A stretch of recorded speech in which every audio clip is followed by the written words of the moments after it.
Repolling కోరుతూ మంత్రి అంబటి రాంబాబు వేసిన పిటిషన్ ను డిస్మిస్ చేసింది ఏపీ హైకోర్టు. సత్తెనపల్లిలో ఉన్న 4 పోలింగ్ బూతుల్లో రీపోలింగ్ జరపాలని పిటిషన్ వేశారు అంబటి రాంబాబు. అలాగే చంద్రగిరిలో స్క్రూటినీ రీషెడ్యూల్ చేయాలని, రీపోలింగ్ చేయాలని చెవిరెడ్డి మోహిత్ రెడ్డి వేసిన పిటిషన్ కూడా డిస్మిస్ చేసింది హైకోర్టు. ఎన్నికల ప్రక్రియ పూర్తయిపోయిందని, ఈ దశలో జోక్యం చేసుకోలేమని తెలిపింది హైకోర్టు.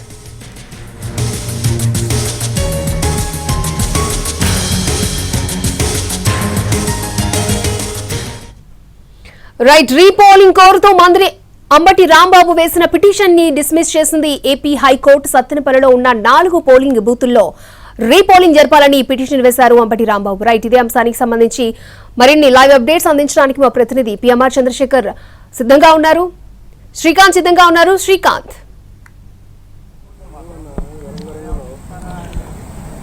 సత్తెనపల్లి అదేవిధంగా చంద్రగిరి ఈ 2 నియోజకవర్గాల్లో కూడా రీపోలింగ్ జరపాలని చెప్పి అక్కడ అభ్యర్థులుగా ఉన్నటువంటి మంత్రి అంబటి రాంబాబు, అదేవిధంగా వైసీపీకి సంబంధించిన చెవిరెడ్డి మోహిత్ రెడ్డి వీళ్ళిద్దరూ పిటిషన్లకి సంబంధించి ఈ రోజున ఏపీ హైకోర్టు అయితే విచారణ జరిపింది. విచారణ జరిపిన తర్వాత కొద్దిసేపటి క్రితమే తీర్పుని వెల్లడించింది. ఇద్దరి పిటిషన్లు కూడా డిస్మిస్ చేస్తూ కూడా న్యాయస్థానం ఆదేశాలు కూడా ఇచ్చింది. ప్రధానంగా అంబటి రాంబాబు సత్తెనపల్లి నియోజకవర్గంలో ఉన్నటువంటి 4 పోలింగ్ బూతుల్లో కూడా రీపోలింగ్ జరపాలి, అక్కడ టీడీపీకి సంబంధించిన ఏజెంట్లు, పోలీసులు, అధికారులు అందరూ కుమ్మక్కై అక్కడంతా ఏకపక్షంగా ఎన్నికలు నిర్వహించారనే విషయానికి సంబంధించి రీపోలింగ్ జరపాలని కూడా ఆయన ఇప్పటికే సీఈఓ కూడా వినతి పత్రం కూడా ఇచ్చారు. ఆయన కూడా ఎటువంటి చర్యలు తీసుకున్న నేపథ్యంలో మళ్ళీ ఫ్రెష్గా ఎన్నికలు ఆ 4 బూతులను నిర్వహించాలని చెప్పి హైకోర్టులో పిటిషన్ దాఖలు చేశారు. దాని మీద విచారణ జరిపిన న్యాయస్థానం డిస్మిస్ చేస్తూ కూడా ఆదేశాలు ఇచ్చింది. ఇక చెవిరెడ్డి మోహిత్ రెడ్డి కూడా 4 పోలింగ్ బూతులకు సంబంధించి 17A స్క్రూటినీకి సంబంధించి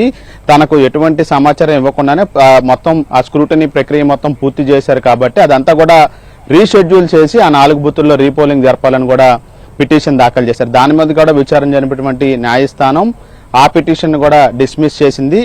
ఈ దశలో ఎన్నికల ప్రక్రియ మొత్తం పూర్తయిన తర్వాత న్యాయస్థానాలు ఈ దశలో జోక్యం చేసుకోలేవని కూడా న్యాయస్థానం పేర్కొంది. అదేవిధంగా రాజ్యాంగంలో చట్టపరంగా, అదేవిధంగా గతంలో సుప్రీంకోర్టులు ఇచ్చిన పలు తీర్పుల్లో కూడా ఇదే విధంగా ఎన్నికల ప్రక్రియ పూర్తయిన తర్వాత న్యాయస్థానాలు జోక్యం చేసుకోలేవు అనే విషయాన్ని వీళ్ళిద్దరు పిటిషనర్లకు తెలియజేస్తూ కూడా ఇద్దరి పిటిషన్లు కూడా డిస్మిస్ చేస్తూ ఆదేశాలు అయితే ఇవ్వడం జరిగింది. స్వాతి.